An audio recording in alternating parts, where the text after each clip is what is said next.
Olá, estamos ao vivo.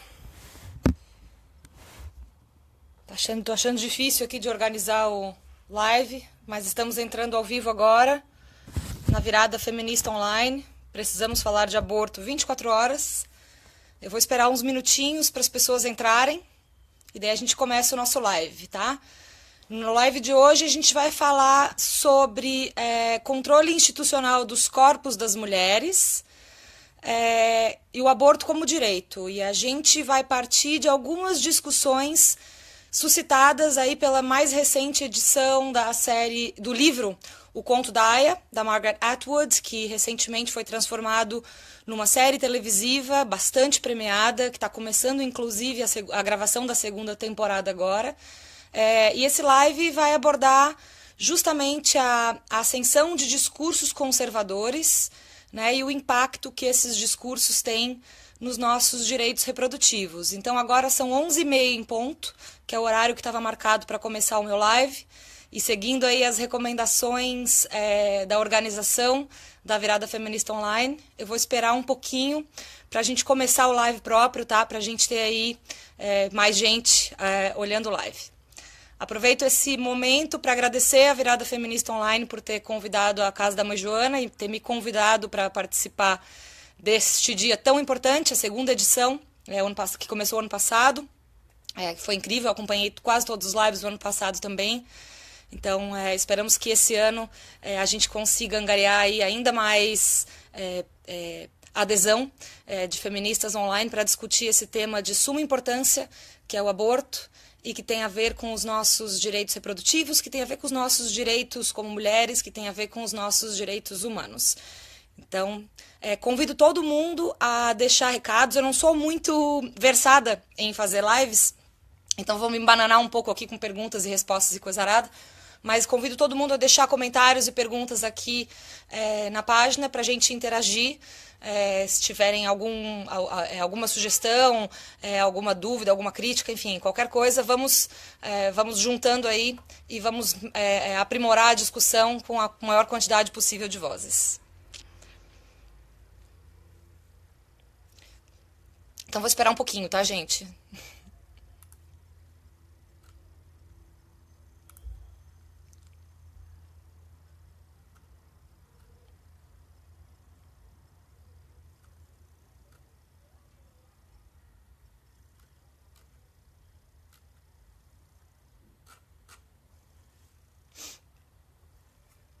Tô botando na página aqui também. Será que atrapalha muito se eu botar na página do Facebook para assistir junto com vocês? Para saber o que tá acontecendo?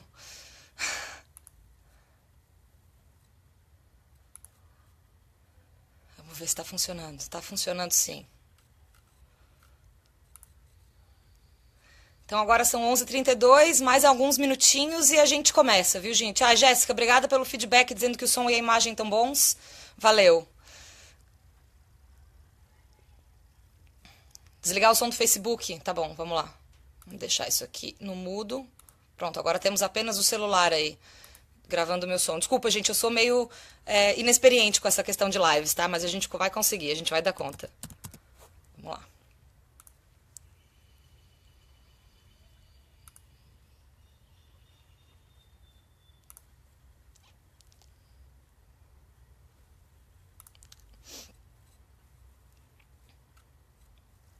Tem bastante gente entrando. Gente, olha só, enquanto a gente não começa o live próprio, vou fazer uma sugestão aí, um pedido para quem já leu o livro ou já assistiu a série O Conto de Aya, o Conto da Aya, para deixar comentários aqui no live, daí a gente pode interagir em tempo real, né? E fazer esses comentários nesse sentido. Então,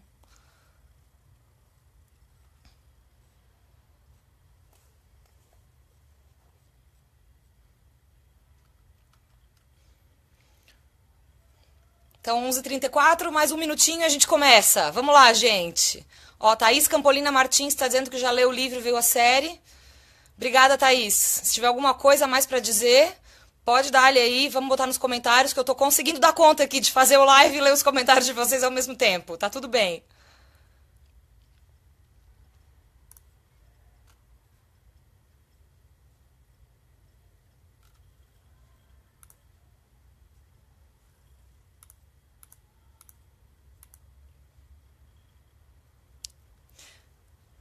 Bom, gente, então vamos começar. Vamos lá.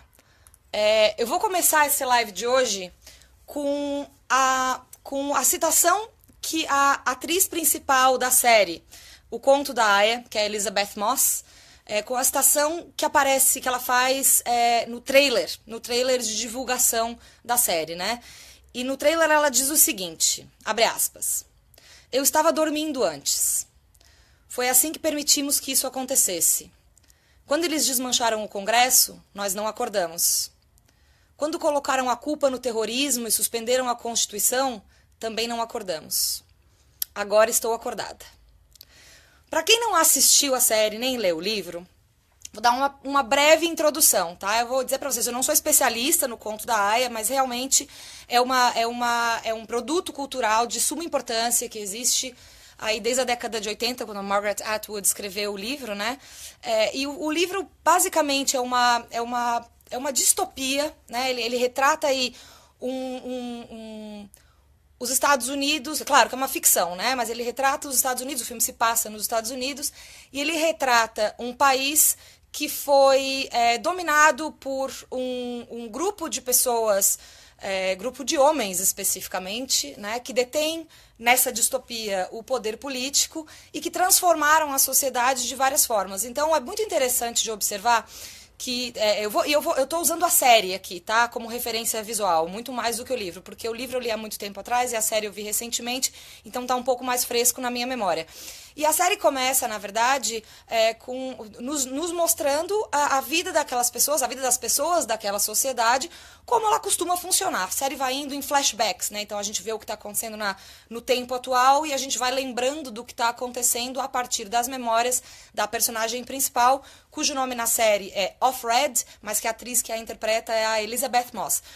Então a gente vê a partir dos flashbacks dela que a vida que ela levava como mulher neste país, que é os Estados Unidos, ela levava uma vida bastante normal, uma vida bastante parecida com a vida com a qual a gente leva, né? Quer dizer, que uma vida aí que as conquistas feministas históricas, como, por exemplo, o direito ao voto, o direito ao trabalho, o direito a abrir conta no banco, essas coisas básicas, direito ao divórcio, enfim, essas coisas, esses direitos básicos das mulheres já haviam sido conquistados. Então a personagem principal, ela trabalha numa empresa, ela tem, enfim, ela mora com uma amiga, a amiga dela é lésbica, inclusive, a amiga com quem ela mora. Então, uma mulher jovem aí entre os seus 20, 30 e poucos anos que tá na luta, tá vivendo, tá trabalhando, tá pagando as contas, tá namorando, tem um caso aqui, um caso ali, enfim, ela tem uma vida regulamentar, digamos assim, né? E à medida que a série vai passando, a gente vai começando a perceber da parte dela como que vão removendo os direitos dela gradativamente, assim. Então, num primeiro momento, o que o seriado melhor explora é o momento da demissão dela. Né, que ela está no trabalho e, de repente, o diretor, quer dizer, o gerente, enfim, o chefe do departamento onde ela trabalha, desce e chama todo mundo para uma reunião coletiva e avisa que todas as mulheres estão sendo demitidas. E a gente como audiência, fica participando junto disso com a personagem principal e fica se questionando, mas por que todas as mulheres estão sendo demitidas? Por que somente as mulheres? E aí a série começa a nos dar algumas indicações de que direitos de mulheres estão sendo sumariamente, sistematicamente removidos. A partir desse desenrolar dessa história, a gente vai percebendo que realmente existe aí um movimento institucional da parte do Estado, deste novo país, que tem um outro nome, né, que deixa de se chamar Estados Unidos e se chama Gideon, ou Gideão, na tradução em português, e que esse país simplesmente remove das mulheres o direito à sua própria humanidade. E o que ele cria é uma série de mecanismos para manutenção de mulheres em posição de subordinação, mas não apenas no sentido mais abstrato, né, mais simbólico, a respeito do qual a gente fala hoje em dia, dessa questão de subordinação, mas sim bastante marcado. A sociedade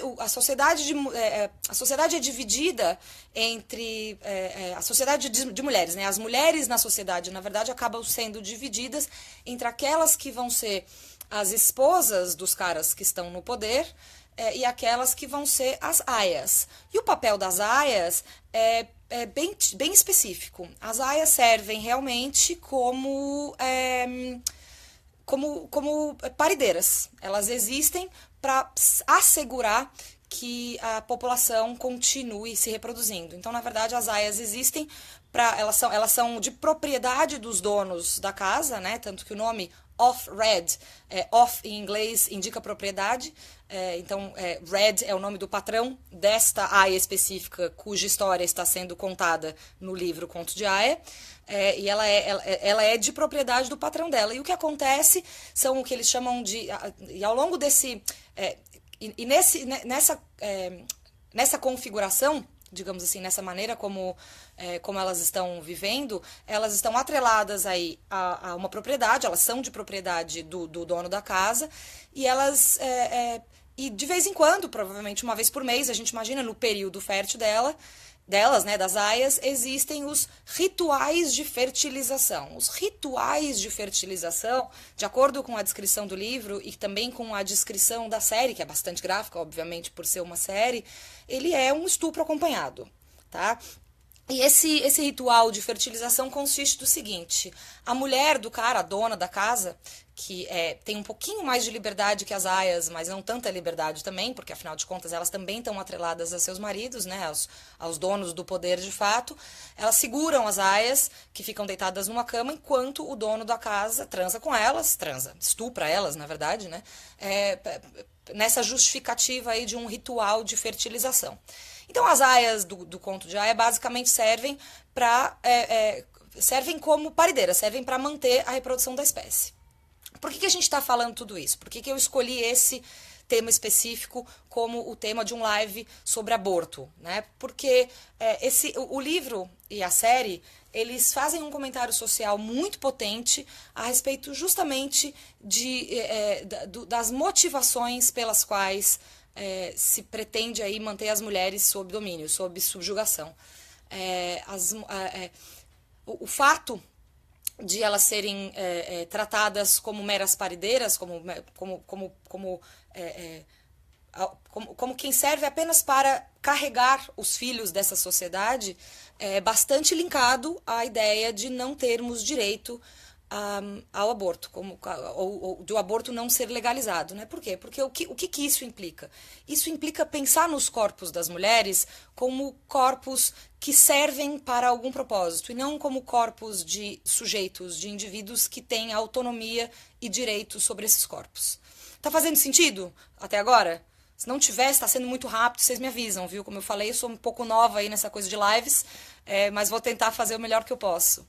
Bom, então, quando a gente assiste o Conto da Aia, a gente fica com uma impressão bastante nítida, a gente fica com impressão não, fica bastante nítido um ponto frequente dos feminismos, que é justamente o direito ao próprio corpo, o direito à autonomia, né, e ao poder de decisão sobre o próprio corpo. Peraí que o telefone tá tocando, gente, que chato.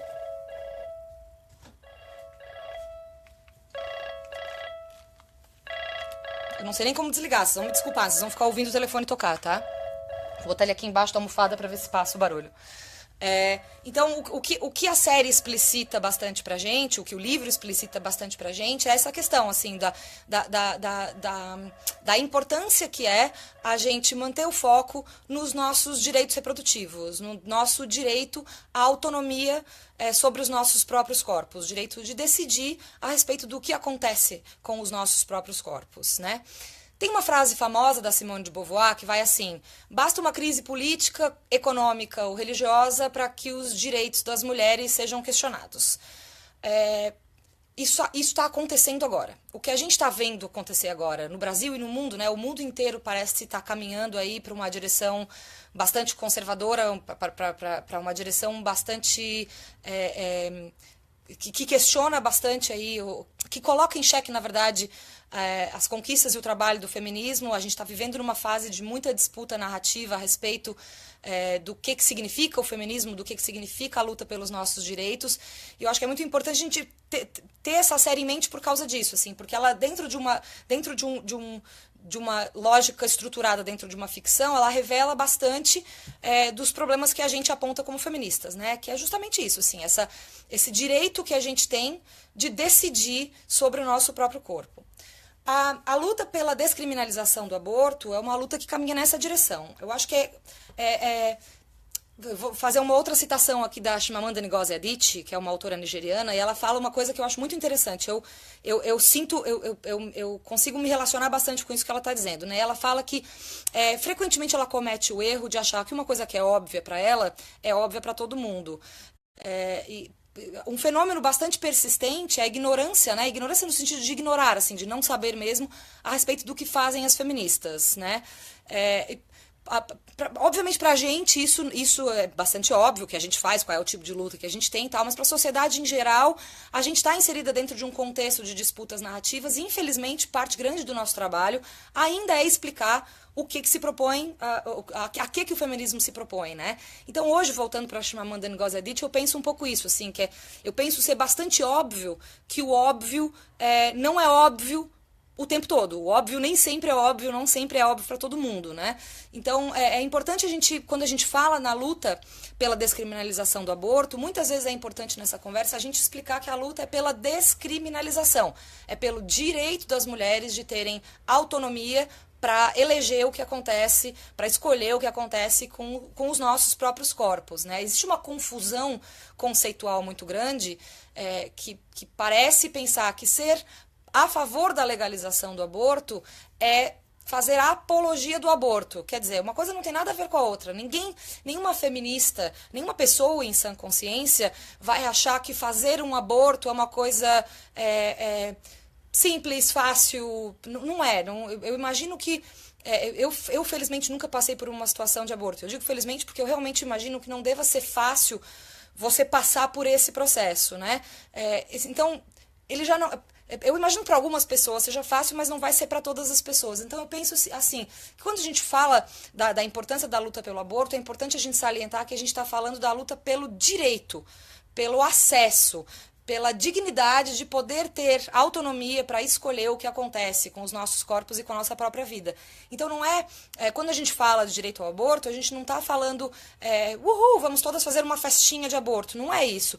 É pela legalização, para não tornar uma mulher que já está passando por uma situação bastante difícil, que é a de ter que tomar uma decisão como essa, numa criminosa. Como diz toda a comunicação do evento da Virada Feminista Online, da hashtag Precisamos Falar de Aborto 24 horas, a gente precisa falar sobre isso para que nenhuma mulher seja punida, criminalizada ou até morta por passar por uma situação de aborto. A gente sabe que o aborto não ser legalizado não impede que o aborto aconteça, não impede que as mulheres vão atrás de maneiras de interromper aquela gravidez.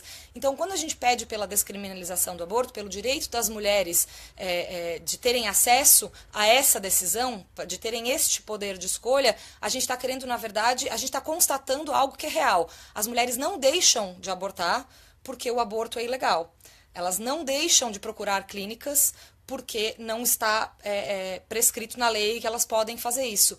Então, eu chamo o conto da Aya justamente por isso, assim, porque o conto da Aya coloca na pauta justamente o ponto que a gente faz quando a gente batalha pela descriminalização do aborto, que é o nosso direito de ter autonomia e poder de escolha sobre os nossos próprios corpos. Eu acho que essa é uma questão muito importante. Assim, infelizmente, a gente ainda precisa explicar muito quais são as propostas do feminismo, e quando a gente fala sobre descriminalização do aborto, a proposta é justamente essa. A gente está partindo de uma perspectiva fática. Ela não é apenas ideológica, ela é fática. As mulheres vão procurar maneiras de interromper a gravidez quando elas não podem, não querem ou não têm condições de sustentar a gravidez e a subsequente, que a gente sabe que cai muito mais nas costas das mulheres, os subsequentes cuidados com a criança que nasce.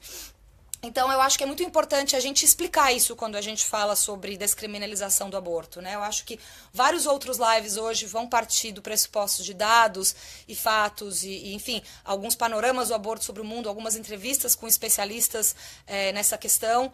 Eu acho que todas essas informações são super importantes e super relevantes para a gente conseguir formular uma articulação coesa a respeito dos motivos pelos quais a gente faz essa luta. Inclusive, para explicar para as pessoas que não têm plena consciência do que a gente está falando e que acham que acham que o aborto vai ser tratado de forma leviana pelo feminismo, né? Eu acho que muito pelo contrário, a gente está tratando de forma bastante responsável, bastante preocupada, com dados, com fato, com conhecimento sendo produzido aí de formas bastante responsáveis, responsáveis, né? Não irresponsáveis, e justamente para nos certificarmos de que as mulheres têm acesso digno a clínicas e a espaços onde elas possam ter o poder de decisão sobre o que vai acontecer dentro dos próprios corpos delas, né? Então, tô vendo aí um monte de comentários, tô gostando bastante aí do que vocês estão falando, deixa eu dar uma olhadinha aqui. Acho que alguém falou que a Bianca Cardoso falou, né? Que é isso aí, tá bem explicativo. Obrigada, que as mulheres são sempre controladas.